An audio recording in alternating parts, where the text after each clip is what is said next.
France Expertise Internationale, c'est un établissement public industriel et commercial dont la mise en place a été décidée par le législateur en 2010 et qui a été effectivement créée au 1er avril 2011. Cette agence, sa mise en place a été décidée parce qu'aujourd'hui, la réponse à la demande d'expertise dans le monde, dans tous les domaines, qu'il s'agisse de l'aide au développement, des biens publics mondiaux, des thématiques de sécurité, aujourd'hui il y a une énorme demande de la part des bailleurs internationaux, les banques de développement, les fonds et agences des Nations Unies, des fonds verticaux, des pays. Il y a une énorme demande en termes d'expertise. Concrètement, nous sommes une agence d'ingénierie de projet, c'est-à-dire que nous sommes à même de répondre à des appels d'offres, à des appels à propositions de différents bailleurs, notamment la Commission européenne. Vous savez qu'un quart de l'aide française transite par le canal européen.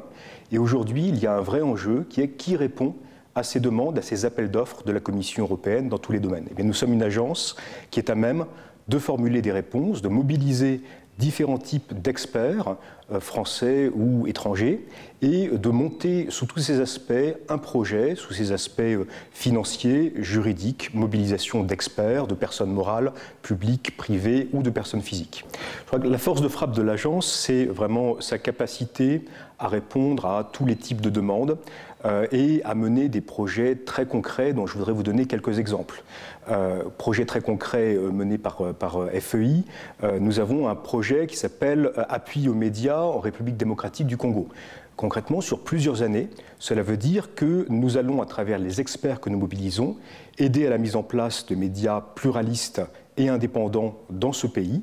Et ça, c'est sur financement de la coopération britannique. Donc voilà un exemple très concret. Autre exemple très concret, la sécurisation des frontières maritimes de l'Union européenne en Méditerranée.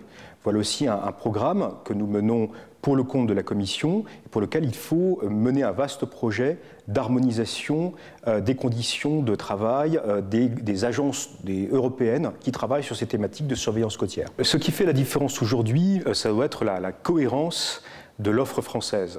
C'est-à-dire que nous avons beaucoup d'opérateurs en France. Ce qui est important aujourd'hui, c'est de faire en sorte que l'équipe France s'organise pour renforcer son offre, pour mieux analyser la demande des bailleurs, et également pour puiser dans une expertise de qualité, parce que ce qui fait qu'à la fin que l'on remporte un marché, c'est la qualité, le CV des experts que nous sommes à même d'aligner.